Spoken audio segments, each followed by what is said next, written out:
રણછોડરાય जी महाराज की जय, श्री डोंगरे जी महाराज की जय, श्री सुखदेव जी महाराज की जय। वक्रतुंड महाकाय सूर्यकोटि समप्रभा निर्विघ्नं कुरु मे देव सर्वकार्येषु सर्वदा।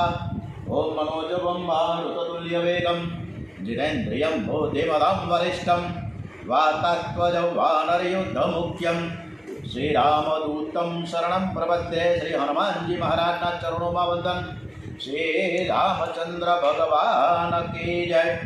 सौनु करो कल्याण हे दयालु प्रभु, सौनु करो कल्याण। नर नारी पशु पक्षी साथे जीव जंतु तमाम।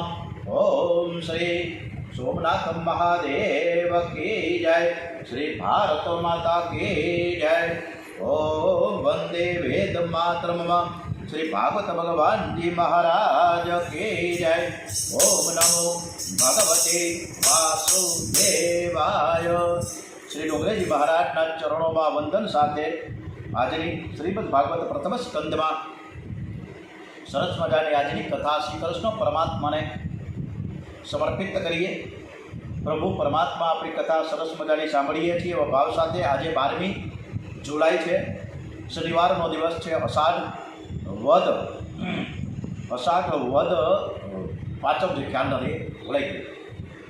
परीक्षित ने श्राप और सुखदेवजी आगमन 16मा अध्याय थी अषाढ़ वद बीज है। अषाढ़ सुद बीज અને ત્યારે નગર યાત્રા કરવા માટે જગન્નાથજી સુભદ્રાજી અને બલરામજી જગન્નાથથી નીકળ્યા, અમદાવાદથી નીકળ્યા, ભાવનગરથી નીકળ્યા, જૂનાગઢથી નીકળ્યા, રાજકોટથી નીકળ્યા। એ અષાઢ સુદ બીજ, અષાઢી બીજ અને આજે અષાઢ વદ બીજ છે। પરીક્ષિત શ્રીને શ્રાપ અને સુખદેવજીનું આગમન છે। 16મા અધ્યાયથી પરીક્ષિતના ચરિત્રનો આરંભ થાય છે। परीक्षित राज्य करवा लग्या है। पांडवों तो स्वर्गारोहण किया है, पछी राजगादी मिली है परीक्षित राजा ने। परीक्षित राजाए सांभळ्युं कि मारा राज्य में कलीनो प्रवेश थयो छे, त्यारे तेमणे कलीने शिक्षा करी है। पांडवों तो कलीनो प्रवेश थयो सांभळीने हिमालय गया, पण धन्य है परीक्षिते कि जेणे कलीने सजा करी छे। कली पुरुषनी बहु इच्छा हती कि हूँ राजाना शरीर में प्रवेश करूँ। राजा बगड़े तो ज प्रजा बगड़े, आचार बगड़े त्यारे विचार बगड़े, आचार विचार बंने बगड़े त्यारे कली घर में आवे। पाणी बगड़े अने वाणी बगड़े, पाणी जेनुं बगड़े छे, पाणी अपवित्र हशे तेनुं वीर्य बगड़े छे। वीर्यमां जड़ तत्वों मुख्य होय छे, गमे तेना हाथनुं पाणी पीवुं नहीं। पाणी बगड़े तो वाणी बगड़े, वीर्य बगड़े, जीवन बगड़े, अन्न बगड़े अने अबधुं बगड़े तो मन बगड़े। पवित्र अन्न पेट में जाए तो ज मन पवित्र बने। विज्ञान पण स्पर्श दोष में माने छे। ऋषिओ सूक्ष्म दृष्टिवाळा छे, ते सूक्ष्म शरीरनो पण विचार करे। परीक्षित राजानो जीवन बहु ज सात्विक और पवित्र हतुं। महाभारतना वन पर्व में कथा आवे छे। आपणे ज्यारे सवारे कथा वाँचीए छीए महापर्व आदि पर्व, अत्यारे बात आवे छे महाभारत में वन पर्व। ये कथा एवी प्रकारनी छे कि नल राजानी पाछळ कळी पड्यो। नल राजानुं जीवन बहु पवित्र हतुं। कळीनी नल राजाना शरीर में प्रवेश करवानी हिम्मत थती नहोती। एक वार नल राजानी थोड़ीक नानकड़ी भूल थई छे। रात्रिना समये दीर्घ शंका कर्या पछी हाथ पगनी शुद्धि तो करी, पण बहु ठंडी पड़ती हशे एटले आळस में एडीनो भाग बराबर न धोयो। कड़ीए एडी में प्रवेश कर्यो छे। दीर्घ शंका लघु शंका कर्या पछी हाथनी पगनी मुखनी बराबर शुद्धि करो। वधारे नहीं तो 5 गोगड़ा करो। शुद्धिनो भंग थाय, काळजू बगड़े तो ज कड़ी आवे। आचार बगड़े तो विचार बगड़े। मन बुद्धि खराब विचार करे छे, पण संयम राखे तो बगड़ता नहीं। कड़ी त्या जई शके नहीं। गमे तेना हाथनुं खावुं, गमे तेना जाय, गमे त्या जईने जमવું એ पवित्र जीवन न गाड़ी सके।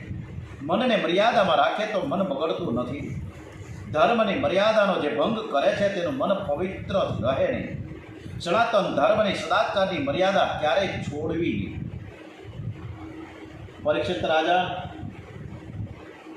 પરીક્ષિત મહારાજાનું જીવન બહુ શુદ્ધ હતું. વેરાવળથી આગળ પ્રાચી સરસ્વતી આવે છે ત્યાં કલી અને પરીક્ષિતનો ભેટો થયો.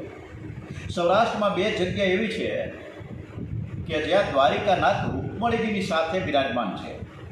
પ્રાચીમાં દ્વારિકાનાથ અને રૂકમણીજીની સાથે પણ પ્રાચીમાં બંનેનું જે આટલો બધો બહુ વરસાદ પડે ને ત્યારે એ પ્રાચીમાં જે કૃષ્ણ ભગવાન અને રૂકમણીજી બિરાજમાન છે એ મંદિર છે એ પાણીમાં ડૂબી જાય છે, લગભગ અડધું ડૂબી જાય. અને આગળ કુંડ છે, બહુ સરસ મજાની જગ્યા છે. પ્રાચીનો પીપળો કહેવાય, મોક્ષ પીપળો કહેવાય ત્યાં. એટલે ત્યાં ઘણા લોકો ભાદરવા, કારતક, ચૈત્ર મહિનામાં અને આમ તો 365 દિવસ બધા માણસો ત્યાં જાય છે. એટલે પ્રાચી છે એ સરસ્વતી નદીના કિનારે, જ્યાં સરસ્વતી છે ને પૂર્વ વાહિની હોય છે, પૂર્વ તરફ વહે છે, ત્યાં બધા જ દેવો બિરાજે છે. કાશીમાં ગંગાજી ઉત્તર વાહિની છે, તેથી કાશીનો મહિમા વધ્યો. ગંગાજીમાં ઉત્તર વાહિનીનો, સરસ્વતીમાં પૂર્વ વાહિનીનો મહિમા છે. પ્રાચી સરસ્વતીના કાંઠે કલીએ પરીક્ષિત રાજાને કપટથી સ્પર્શ કરવાનો વિચાર્યું. એણે માયા બતાવી. બળદના 3 પગ કોઈએ કાપી નાખ્યા. એક જ પગ ઉપર બળદ ઊભો છે એ પ્રકારની સ્થિતિ ઊભી થઈ. બાજુમાં એક ગાય છે બહુ દુબળી. કલી ગાયને અને બળદને ત્રાસ આપે છે. પરીક્ષિત રાજાને આશ્ચર્ય થયું, મારા રાજ્યમાં ગાયને કોણ ત્રાસ આપે? પ્રાચીન કાળમાં રાજાઓ ગાયોની બહુ જ કાળજી રાખતા હતા. અત્યારે ઘણા બધા અસામાજિક તત્વો એટલા બધા છે કે એસિડ ફેંકે છે ગાય માતા ઉપર. શું પરિસ્થિતિ થાય એસિડ ફેંકવાથી? કોકડી એને એક નાનકડું ઢાંકડું જે તત્વો કામ કરે છે પોતાના શરીર ઉપર નાખે તો ખબર પડે. એટલે આ અસામાજિક તત્વો છે એને સદબુદ્ધિ પ્રાપ્ત થાય, ગાય માતાનું રક્ષણ કરે. રાજાઓની પદવી હતી ગો બ્રાહ્મણ પ્રતિપાપ. ગાય માતા ખાય છે અને ઘાસ પણ આપે. ઘાસ ખાય છે પણ દૂધ આપે છે. ઘાસ ખાય, દૂધ આપે. સમાજમાં ઓછામાં ઓછું લઈને ગાય માતા શક્તિ આપે છે. બ્રાહ્મણો જ્ઞાન આપે છે. સમાજમાં ઘણા જીવ અજ્ઞાનથી દુઃખી થાય છે. સમજણમાં બહુ સુખ છે, અજ્ઞાનમાં અતિ દુઃખ છે. બ્રાહ્મણો સમાજ પાસેથી બહુ ઓછું લઈને સમાજનું અજ્ઞાન દૂર કરે છે. બ્રાહ્મણ જ્ઞાન આપે છે, ગાય માતા બળ આપે છે. કદાચ તમને થશે કે મહારાજ ગાય જ દૂધ આપે છે, એવું નથી. ભેંસ પણ દૂધ આપે છે. તે વાત સાચી છે, એમાં ના નથી. પણ ભેંસનું દૂધ છે ચરબી વધારે. ભેંસનું દૂધ બુદ્ધિને જળ બનાવે. ગાય માતાનું દૂધ છે સાત્વિક અને શક્તિ આપે છે, મનને શુદ્ધ કરે છે. કેટલાક લોકોને ગાયનું દૂધ પાતળું હોવાથી ચામાં મજા નથી આવતી. એટલે કોઈ ગાયના દૂધની ચા ન બનાવે, મજા ન આવે. કોઈ ગાયનું દૂધ આપે તો લેવાની ના પાડે છે. ભેંસનું દૂધ મંગાવે છે. ભેંસનું દૂધ બહુ પીવાથી એની બુદ્ધિ પણ ભેંસના દીકરા જેવી થઈ જાય છે. ભેંસનો દીકરો જળ બુદ્ધિવાળો હોય છે. ભગવાન તમને ખૂબ સંપત્તિ આપે,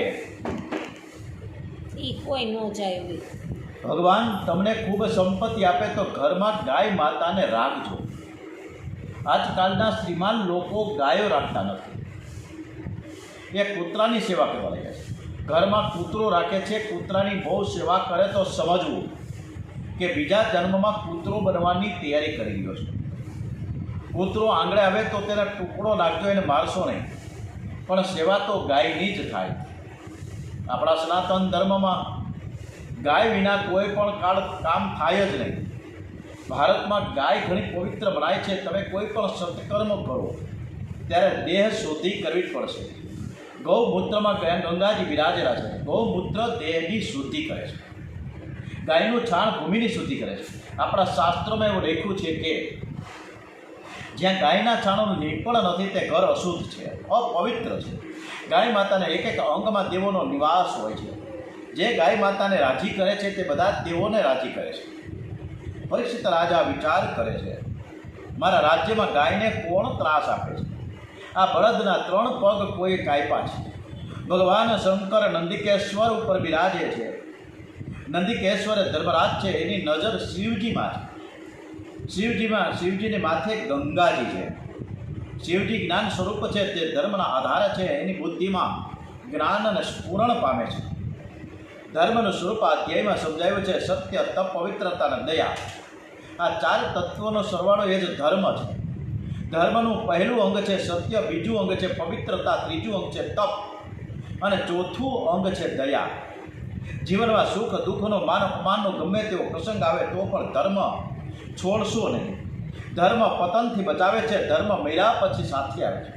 ધર્મનું પહેલું અંગ છે સત્ય, અને સત્ય ઈશ્વર હી સત્ય હે.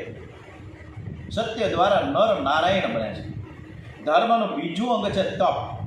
રોજ થોડું તપ કરો. દુઃખ સહન કરીને ભક્તિ કરે છે તેને તપ કહે છે. ભગવાન તમને ખૂબ સંપત્તિ આપે પણ સુખ ભોગવશો નહીં. જે સુખ ભોગવે તેનું તન અને મન બેય બગડે છે. સમજીને દુઃખ સહન કરે, ભગવાનની ભક્તિ કરે એને તપ કહેવામાં આવે. ધર્મનું ત્રીજું અંગ છે પવિત્રતા. મનને પવિત્ર રાખો. મર્યા પછી મન સાથે આવે છે, મનને તમે સાચવું. ધર્મનું ચોથું અંગ છે દયા. પ્રભુએ તમને આપ્યું હોય તો હાથ લંબાવો. અન્યને જમાડીને જમો. પ્રભુએ બહુ ન આપ્યું હોય તો બીજાની સેવામાં શરીરને ઘસાવો. સતયુગમાં ધર્મ પરિપૂર્ણ હતો.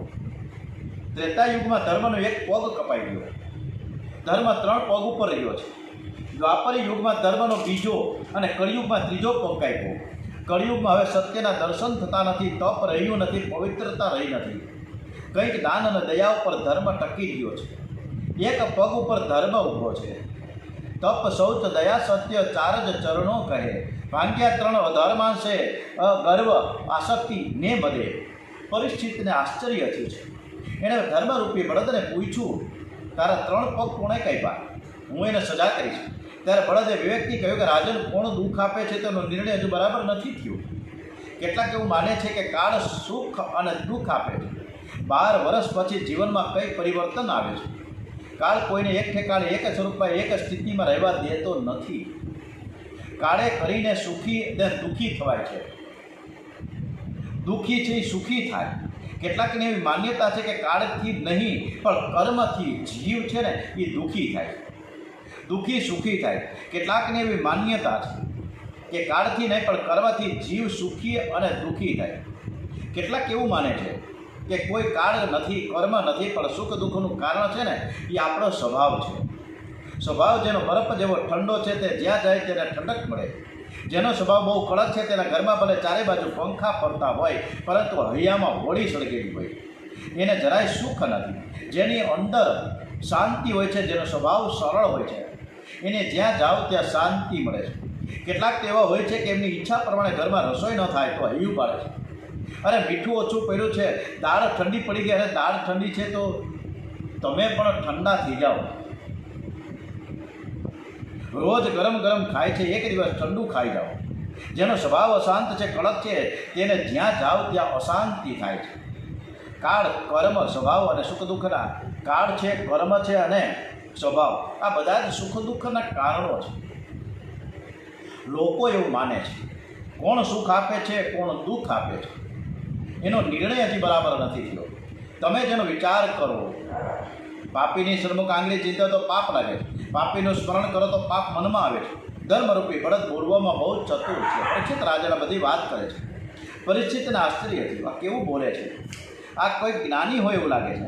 ગાયને જે ત્રાસ આપે તે જ કલીનું માલિક છે. રાજા કલીને મારવા જાય છે. કલીએ પરીક્ષિતના ખૂબ જ વખાણ કર્યા છે. તમારા વખાણ થતા હોય ત્યાં તમે ઊભા રહેતા નહીં. માનવ વિવેક રાખે તો નિંદા સહન કરી શકે છે, પણ સ્તુતિ એટલે વખાણ, પ્રશંસા, સ્તુતિ સહન કરવી છે ને બહુ અઘરી છે. કલી પુરુષે પરીક્ષિતના પગને સ્પર્શ કર્યો. હું શરણે આવ્યો છું, મને મારશો નહીં. વીર પુરુષો શરણાગતને મારતા નથી. રાજાને કલીનો સ્પર્શ થયો. પરીક્ષિતે તલવાર જ્ઞાનમાં રાખી. એની બુદ્ધિ થોડી બગડી. અતિ પાપીનો અતિ કામીનો સ્પર્શ થાય તો પાપના પરમાણુઓ શરીરમાં આવે છે.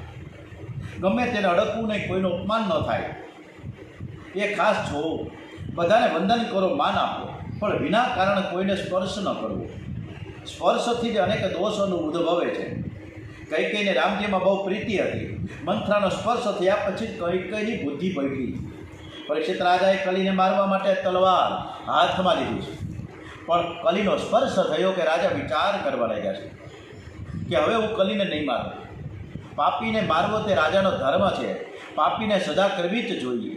પણ આજે રાજાને દયા આવી. એણે કલીને કહ્યું કે હું તને મારતો નથી, પણ રાજ્યમાં તું રહીશ નહીં.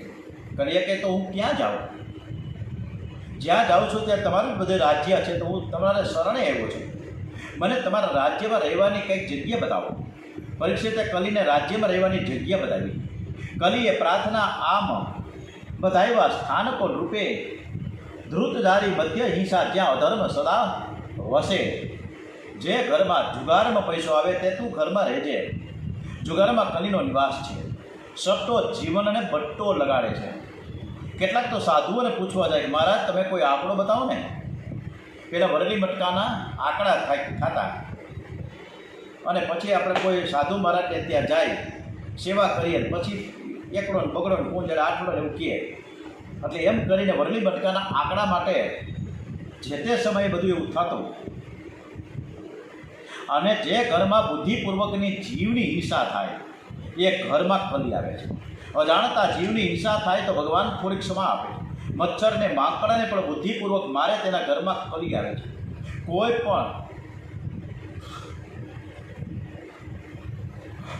પણ જીવની હિંસા ન કરો. હિંસા છે એ પ્રતિહિંસા ઉત્પન્ન કરે છે. તમારા શરીરમાં ચૈતન્ય રૂપે જે નારાયણ છે એ મચ્છર અને માંકડમાં એ જ પરમાત્માની સત્તા છે. તમે તેને મારશો તો બીજા જન્મમાં તમને મારવા આવશે. જ્યાં વેશ્યાઓ રહે છે ત્યાં કલીનો વાસ થાય છે. જ્યાં લોકો માંસ અને મદિરાનું સેવન કરે છે ત્યાં કલી આવે છે. તમે બધા વૈષ્ણવ છો, પ્રજાના પ્યારા છો. ભગવાન જેનો સ્વીકાર કરે છે તે પ્રસાદી રૂપે લેજો. ભગવાનને પાન સોપારી અર્પણ કરે તો ભગવાન લે છે, પણ ભગવાનને કોઈ તમાકુ અર્પણ કરવા જાય તો ભગવાન એનો સ્વીકાર કરતા નથી. તમાકુ ખાય પીએ કે સૂંઘે તેને બહુ પાપ લાગે છે. તમાકુમાં કલીનો નિવાસ છે. તમાકુ તનને બગાડે છે, મનને પણ બગાડે છે. જેનો સ્વીકાર પરમાત્મા કરતા નથી તે તમે લેતા નહીં. ત્યાં કલીનો નિવાસ છે. રાજાએ 4 જગ્યા બતાવી, પણ કલીને સંતોષ ન થયો. કલી પુરુષે કહ્યું કે આ તો ગંદી જગ્યાઓ છે, મને કોઈ સુંદર જગ્યા બતાવો. પરીક્ષિત રાજાએ કહ્યું કે આજથી તું સુવર્ણમાં એટલે કે સોનામાં તારો પ્રવેશ થશે. કલીને સોનામાં રહેવાની આજ્ઞા આપી છે. સોનામાં કલી એટલે કે ચાંદીમાં નહીં. અરે જે ઘરમાં પાપથી અન્યાયથી ધન આવે છે એ ઘરમાં કલીનો નિવાસ છે. અધર્મની લક્ષ્મીમાં તેનો નિવાસ છે. કલી પુરુષ રાજી થયો. રાજાના ઘરમાં અન્યાયનું ધન ઘણું આવતું હોય છે. હવે કોઈક દિવસ પરીક્ષિતની બુદ્ધિ બગડી. હવે કોઈક દિવસ તું પરીક્ષિતની બુદ્ધિ બગાડી જ નાખવું. રાહ જુએ છે. કલી અદૃશ્ય થઈ ગયો. પરીક્ષિત ધર્મના 3 પગ જોડી આપ્યા. પ્રજાને ધર્મનું શિક્ષણ આપ્યું. ધન કરતાં પણ ધર્મની વધારે જરૂર છે. અને આ ધર્મની જેમ જેમ જરૂર વધારે આપણે ઊભી કરીએ એમ એમ આપણું જીવન સુધરે. જીવનમાં પૈસો મુખ્ય થયો, તેથી પાપ હોય. સબસે બડા રૂપિયા. પૈસા વગર બધું નકામું છે. જોકે પણ એ પૈસા કહેવાય છે કે અનીતિના છે. એ ગમે ને ઢેડી જાય. નીતિનો પૈસો ટકે, અનીતિનો પૈસો ટકતો નથી. આ શાસ્ત્ર કહે. એક દિવસ પરીક્ષિતે વિચાર કર્યો કે મારા વડીલોએ મારા માટે શું રાખ્યું એ મેં હજી સુધી તો જોયું જ નથી. એથી એ બાપ દાદાની સંપત્તિ જોવા લાગ્યા છે. એક પેટીમાં બહુ જ સુંદર સુવર્ણ મુગટ મળ્યો. રાજાને ખૂબ જ ગમ્યો. રાજાએ વિચાર કર્યો ને એને મુગટ માથે મૂક્યો. આ જરાસંઘનો મુગટ હતો. આ પાપનું ધન હતું. ભીમસેના મુગટ લઈ આવ્યા હતા. ધર્મની ગતિ હતી સૂક્ષ્મ છે. જરાસંઘનો મુગટ હું પહેરું તો તેના વિચારો મારા મગજમાં આવશે એમ કહીને યુધિષ્ઠિર મહારાજે એ મુગટ ન પહેર્યો. આ મુગટ પડી રહેલો એ પરીક્ષિતે જોયો અને તેની સુંદરતા જોઈને વગર વિચારે માથે મૂક્યો. કલી પુરુષે તરત જ રાજામાં પ્રવેશ કર્યો. મુગટ માથે રાખ્યો. પરીક્ષિતે શિકાર રમવાની ઈચ્છા થઈ. આપણા શાસ્ત્રોમાં લખ્યું છે કે કોઈ પણ વસ્તુનો ઉપયોગ કરતાં પહેલાં વિચાર કરો કે આ શુદ્ધ છે કે અશુદ્ધ છે. પ્રત્યેકમાં 3 દોષ હોય છે: કાળ દોષ, કર્તા દોષ અને નિમિત્ત દોષ. અપવિત્ર સમયે કોઈ વસ્તુ આવે ત્યારે કાળનો દોષ લાગુ પડે છે.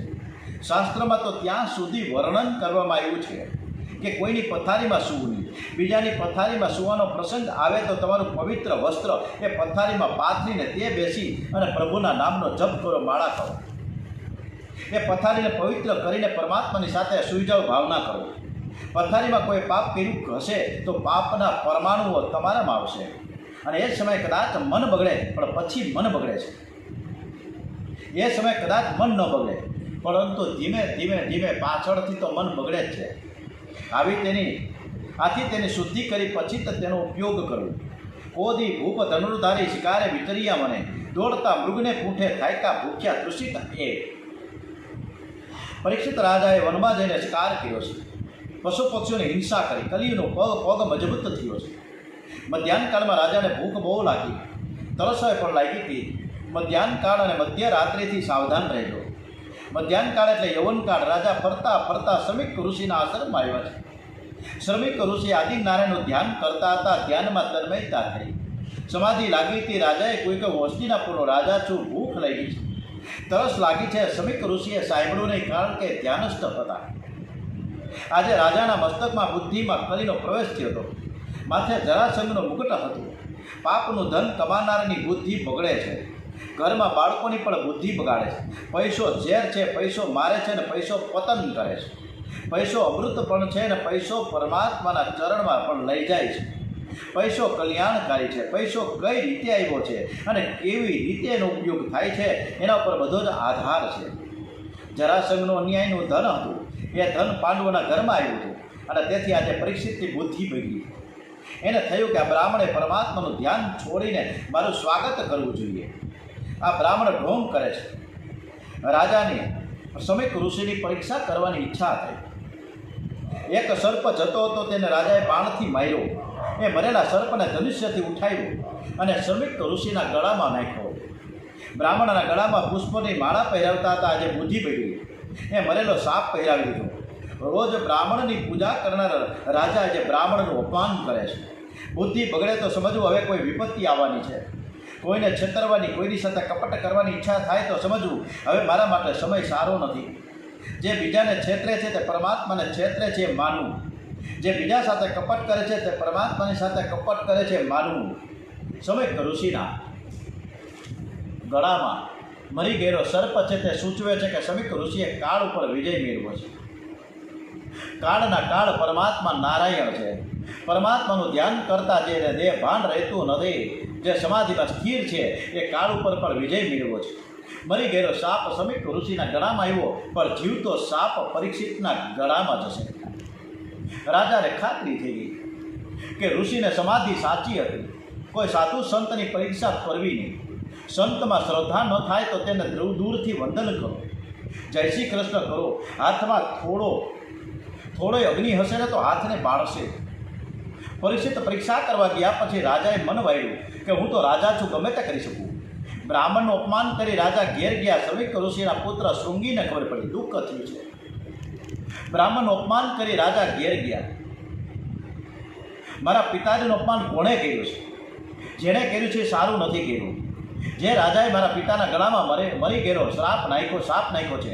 આજથી 7મા દિવસે એ ધ્યાન સ્થિતિ ખબર પડી, એ ધ્યાનમાં કે પરીક્ષિત રાજાએ મારા પિતાના ગળામાં મરેલો સાપ નાખ્યો છે. એટલે એણે શ્રાપ આપ્યો કે આજથી 7મા દિવસે એના ગળામાં જીવતો તક્ષક નાગ જશે અને કરડશે. શૃંગીએ શ્રાપ આપ્યો. પરીક્ષિતે ઘેર જઈને જેવો માથેથી મુકટ ઉતાર્યો, બુદ્ધિ સુધરી. કલીનો આવેશ હતો તે ઉતરી ગયો. રાજા ભાનમાં આવ્યા. એને પશ્ચાતાપ થયો, મેં મોટી ભૂલ કરી છે. પરમાત્માનું ધ્યાન કરતા હતા, તે બ્રાહ્મણનું અપમાન કર્યું, મેં પાપ કર્યું છે. પરીક્ષિત રાજાએ જીવનમાં એક જ વાર પાપ કર્યું છે, પણ ધન્ય છે રાજાને કે પાપ કર્યા પછી પ્રાયશ્ચિત રૂપે પાણી પણ પીધું નથી. રાજાએ સાંભળ્યું કે 7મા દિવસે તક્ષક નાગ દંશ દેવાનો છે. રાજા સાવધાન થયા. એની અંદરની આંખ ઉઘડી ગઈ. પ્રભુએ મને સજા કરી તે યોગ્ય જ છે. ભગવાનની આ કૃપા છે. મને 7 દિવસનો સમય તો આપ્યો છે ને.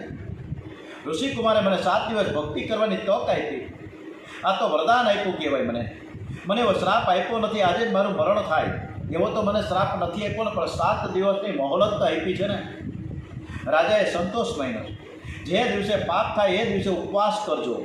ઉપવાસ કરવાનો એટલે સિંગોડાનો શીરો ખાવાનો નથી, રાજગરાનો શીરો નથી ખાવાનો, બરાબર ઉપવાસ કરવાનો. રાજાએ વિચાર કર્યો, પાપીને ખાવાનો શું અધિકાર? ધર્મને માટે ધરતીઓ અનાજ ઉત્પન્ન કરે છે, ધર્મને માટે મેઘ વરસે છે. અધર્મીને પાપીને અન્નજળનો અધિકાર નથી. પરીક્ષિત રાજાએ અન્નજળ અને ઘરનો પણ ત્યાગ કર્યો. ગંગા કિનારે આવ્યા છે. ગંગામાં મરણ સુધારે છે. ગંગામાને વંદન કરી પરીક્ષિતે ગંગાજીમાં સ્નાન કર્યું. ગંગા કિનારે દરબાસન પર બેઠા મોટા મોટા ઋષિઓને ખબર પડી વગેરે મંત્રને કૃપા કરી ત્યાં આવ્યા છે. સુશોભાવતી શ્રી તુલસીથી મિશ્ર કૃષ્ણાંત્રી રેણુ જલ જે પવિત્ર મહેશ બ્રહ્મા સૌ લોકપાલ સેવે તદા મર્ત્ય નલે સુલાલ. હવે વગર આમંત્રણે ઋષિમુનિ આવ્યા છે. કોણ કોણ આવ્યા? વશિષ્ઠ, અત્રિ, ચ્યવન, શરદવાન, વરિષ્ઠ નેમી, ભૃગુ, અંગિરાદિ, પરાશર, ભાર્ગવ, ગાધિપુત્ર, ઉતથ્ય, ઇન્દ, પ્રમેદ, દ્વામ, આહ.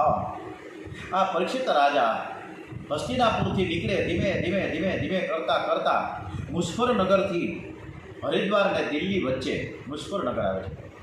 અને મુઝફ્ફરનગરથી 20થી 22 કિલોમીટર શુક્રતાલ, અને એ શુક્રતાલમાં ગંગા કિનારો છે. ગંગાજી સરસ મજાના વહે છે. બહુ મોટો બધો વટ છે આ શુક્રતાલમાં. આ શુક્રતાલમાં અક્ષય વટ છે, અને ત્યાં સરસ મજાનું મંદિર છે. પરીક્ષિત રાજા છે, શમીક ઋષિ છે, શૃંગી ઋષિ છે, અને સુદેવજી મહારાજ. આ બધાના સરસ મજાના ત્યાં મંદિર છે શુક્રતાલમાં. આ શુક્રતાલમાં 365 દિવસ સતત ને સતત ભાગવત કથા થાય છે. કેટલા બધા કથા હોલ છે ત્યાં, અને 5000થી વધુ માણસોને રહેવાની વ્યવસ્થા છે. આ અક્ષયવટ નીચે જે કથા થઈ છે એ અક્ષયવટ આજની તારીખમાં તંત્યા. આ અક્ષયવટ છે ત્યાં શુક્રતાલ, એટલે કે શુક્ર એટલે પોપટ, ત્યાં પોપટ બિરાજમાન હોય છે એ ઝાડ ઉપર. અને આજની તારીખમાં પણ ત્યાં પોપટ જ હોય છે. બીજા અન્ય પક્ષીઓ બહુ ઓછા જોલે જ જોવા મળે. આવું સરસ મજાનું શુક્રતાલ કે જ્યાં ગંગા બાજુમાં જ વહે છે, એવા શુક્રતાલ ઠેકાણે ત્યાં પહોંચ્યા છે. પરીક્ષિત હવે રાજા નહીં ઋષિ જેવા થયા છે. વિલાસી જીવનની સમાપ્તિ થઈ પવિત્ર જીવનનો આરંભ થયો છે. ઋષિને મળવા ઋષિ જાય છે. અત્રિ ઋષિ પધાર્યા ગુરુ દત્તાત્રેયના પિતા થાય. મહાન જ્ઞાની છે, તપસ્વી છે, વયોવૃદ્ધ છે. રામચંદ્રજીને તત્વજ્ઞાનનો ઉપદેશ કરનાર ગુરુ વશિષ્ઠ પધાર્યા. આ ઋષિઓનું સ્મરણ કરીએ તો આપણું મન પવિત્ર થઈ જાય. પરીક્ષિત આજે સંતોને વંદન કરે છે. આજે સંત સમાજમાં કરેલું પાપ જાહેર કરે છે. હૃદયથી પસ્તાવો કરે છે. જે પાપને છુપાવી રાખે છે ને એના મનમાં પાપ ઘર કરે છે. જે પાપ છુપાવે તે ફરીથી પાપ કરવા લાગે. તમારે પાપ છૂટી જાય એવી ઈચ્છા હોય તો પાપને છુપાવતા નહીં, પાપ જાહેર કરો. જે દિવસે પાપ થાય એ દિવસે 2-4 સાધુ સંતોને બોલાવીને કહી દેજો કે આજે મેં આવું પાપ કર્યું છે. પાપ જાહેર કરો તો પાપ છૂટે છે. પરીક્ષિત રાજાએ જીવનમાં એક જ વખત પાપ કર્યું અને તે પાપ જાહેર કર્યું. મને શ્રાપ થયો છે, હું 7મા દિવસે મરવાનો છું.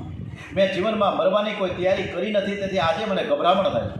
મારું મરણ સુધારે, મારું મરણ સુધરી જાય એવું તમે કંઈક કરો. મારું મરણ મંગલમય થાય એવું તમે મને કરો. મને પરમાત્માના દર્શન થાય એવા તમે કંઈક ઉપદેશ કરો.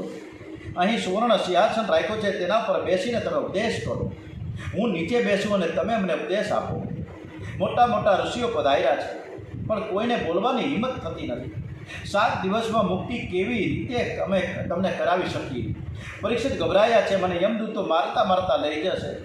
હવે મારું શું થશે? 7મા દિવસે હું મરવાનો છું. પરીક્ષિત હવે પરમાત્માને શરણે ગયા.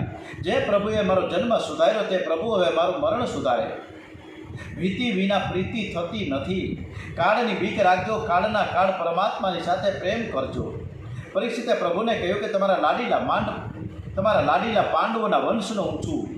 હું લાયક નથી, પણ તમારા શરણે આવ્યો છું. એ નાથ તમે કૃપા કરો. પ્રેમથી પરમાત્માને રીઝાવે છે અને સરસ મજાની સ્તુતિ કરે છે.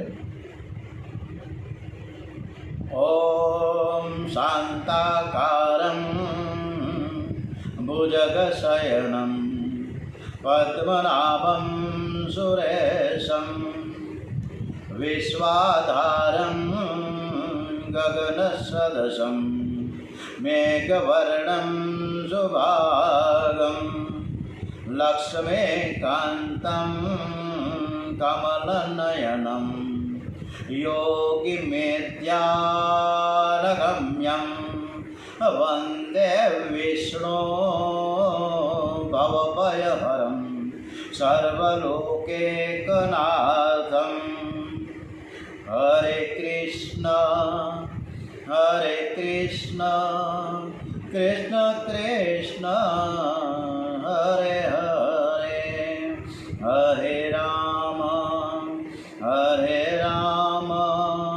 રામ રામ હરે હરે. ઓમ શ્રી કૃષ્ણ કીર્તન કીર્તન કરતા કરતા પરમાત્માને મનાવે છે.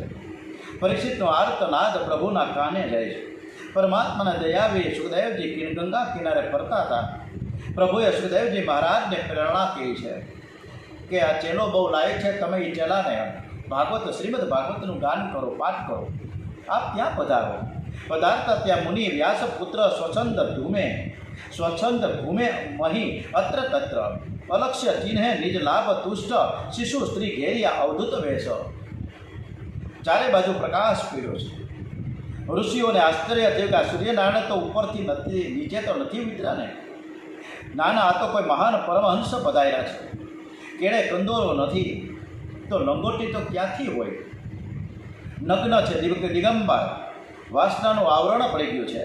પૂર્ણ નિર્વાસન છે, માથાના વાળ ખુલ્લા છે, હાથ ઢીંચળ જેટલા લાંબા છે, દ્રષ્ટિ નાકની અણીમાં સ્થિર છે. એવા સુખદેવજી મહારાજ દેહભાન તો છે જ નહીં. અને એ દેવ ભાવમાં એ હરે કૃષ્ણની તન્મયતા સાથે સાથે એ આગળ ડગલા ભરતા ભરતા શુક્રતાલ તરફ ચાલી રહ્યા છે. શ્રી કૃષ્ણનું ધ્યાન કરવાથી શરીર શ્રીઅંગ જેવું શ્યામ થઈ ગયું છે. નાના નાના બાળકો પડ્યા છે. આ કોઈ નાગો જાય છે, કોઈ ધૂળ ફેંકે છે, કોઈ પથ્થર ફેંકે. પરમાત્માનું ધ્યાન કરતા કરતા જે દેહભાન ભૂલે છે ભગવાન તેની પાછળ પાછળ જાય છે. એક ઋષિએ ઓળખી લીધા આ ભગવાન શંકરના અવતાર સુખદેવજી મહારાજ છે. એમના વખાણ તો બહુ સાંભળ્યા છે, આજે પ્રત્યક્ષ એમના દર્શન થયા. ઋષિઓ વાતો કરવા જાય. સુખદેવજીએ સભામાં પગ મૂક્યો. બધા જ ઋષિઓ ઊભા થયા છે. સુખદેવજીને બધા જ માન આપે છે, માન કોણે આપે છે, અપમાન કોણ કરે છે, કશું જ ધ્યાન નથી. કથા ક્યાં મારે બેસવું છે એનું પણ એને ભાન નથી. એક જ સિંહાસન ખાલી હતું. પરમાત્માની પ્રેરણાથી તે સિંહાસન પર બિરાજમાન થયા. ઋષિઓએ જય જયકાર કર્યો છે.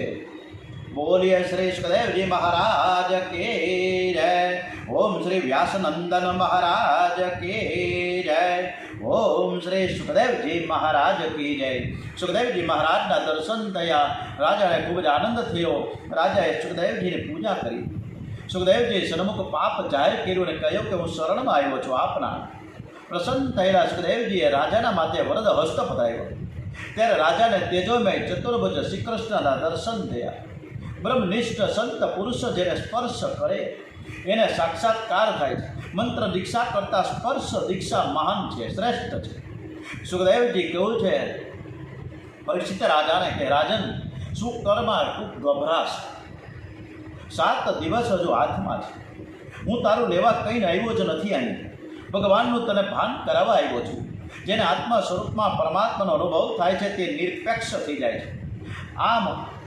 આમ ભાખેલ રાજાએ મધુરી મિષ્ટ વાણથી કથતા વ્યાસના પુત્ર ધર્મજ્ઞ બાદરાયણી ભગવાન બાદરાયણીને બદલે સુખદેવજી શબ્દ લખ્યો તો ન ચાલત.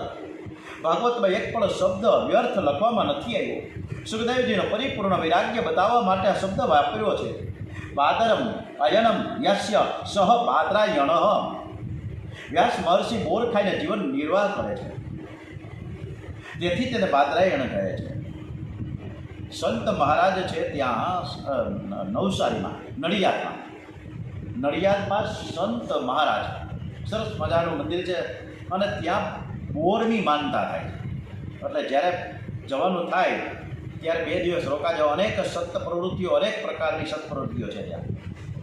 વ્યાસજી આખો દિવસ જપ તપ કરતા હતા. ભૂખ લાગે ત્યારે 24 કલાકમાં માત્ર એક જ વખત એકલા બોર જ ખાતા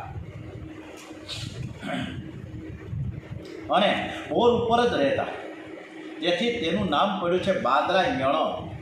વ્યાસજીનો વૈરાગ્ય હતો, પરંતુ સુખદેવજીને તો બોર પણ યાદ આવતા નથી. વ્યાસજી વસ્ત્રો પહેરતા સુખદેવજીનું તો આવરણ પણ ચાલ્યું ગયું હતું. સુખદેવજી વ્યાસજીના પુત્ર હોવાથી એમના માટે શબ્દ વાપર્યો છે બાદરાયણી. સુખદેવજી કહે છે કે રાજન તમે ગભરાશો નહીં. મારા નારાયણનું તમે સ્મરણ કરો, તમારું જીવન સુધરશે. હવે સમય થઈ ગયો છે તેનો હવે તમે વિચાર ન કરો. જે સમય અહીંથી ગયો, પસાર થઈ ગયો છે, એનો વિચાર નથી કર્યો અને વર્તમાન તમારા હાથમાં છે. હવે તમારે વર્તમાનને સુધારવાનું છે. જે વર્તમાનને સુધારે છે તેનું ભવિષ્ય મંગલમય થાય છે. પ્રતિક્ષણનો સદુપયોગ કરો. રાજાને ખાતરી થઈ કે મારું મરણ સુધારવા માટે સુખદેવજી મહારાજ સાક્ષાત પધાર્યા છે. મારા જેવા કામી વિલાસીને ઘેરાવા સંત આવે નહીં. આ તો પરમાત્માની પ્રેરણાથી આવ્યા છે. હું માના પેટમાં હતો ત્યારે અસ્વસ્થામાં એ બ્રહ્માસ્ત્ર છોડ્યું હતું. પરમાત્માએ મારું એ જ સમય રક્ષણ કર્યું હતું. મારો જન્મ સુધાર્યો. હવે મારું મરણ સુધારવા માટે પ્રભુએ આ સુખદેવજીને મોકલ્યા છે. પરમાત્માની પ્રેરણાથી આ સંત પધાર્યા છે. રાજાએ પ્રધાન બે પ્રશ્નો બહુ સરસ મજાના કર્યા છે. પોતાના માટે ન કર્યા, એવા પ્રશ્નો કર્યા છે. માનવ માત્રનું કલ્યાણ થાય, બધાનું જ શ્રેય થાય, એવો કંઈ ઉપાય બતાવો. સુખદેવજી મહારાજને પહેલા વહેલા પ્રશ્નો પૂછ્યા કે માનવ માત્રનું કલ્યાણ કેમ થાય, આ બધાનું શ્રેય કેમ થાય, એ તમે કાંઈ ઉપાય બતાવો. જેનું મરીને મરણથી સમીપમાં હોય, જે રીતે મારું સમીપમાં છે, તો એને શું કરવું જોઈએ, શું ન કરવું જોઈએ, એ તમે સમજાવો. ઇતિ શ્રીમદ ભાગવતે મહાપુરાણે વૈવાસિક્યામષ્ટમ દશમ શાસ્ત્રયામમ પરમહંસ્યામ સંહિતામયામ પ્રથમસ્કંદે શુક આગમનમ નામ एको नविशोऽध्यायः इति प्रथमस्कन्द समाप्तं. श्रीमन्नारायण नारायण नारायण श्रीमन्नारायण नारायण नारायण श्रीमन्नारायण नारायण नारायण श्रीमन्नारायण नारायण नारायण बद्री नारायण नारायण नारायण बद्री नारायण नारायण नारायण स्वामी नारायण नारायण नारायण स्वामी नारायण नारायण नारायण लक्ष्मी नारायण नारायण नारायण लक्ष्मी नारायण नारायण नारायण. ओम श्री गणपति महाराज की जय. हनुमानजी महाराजना चरणों में वंदन साथे श्री कृष्ण कन्हैयालाल की जय. ओम श्री द्वारिकाधीश की जय. डोंगरेजी महाराज श्री सुखदेवजी महाराज श्री परीक्षित महाराजना चरणों में वंदन साथे श्री भागवत भगवान जी महाराज की जय. ओम नमो भगवते वासुदेवाय. श्री भारत माता की जय. वंदे वेद मातरम वंदे वेद मातरम वंदे वेद मातरम. ओम नमः पार्वती पतये. हर हर हर हर महादेव हर.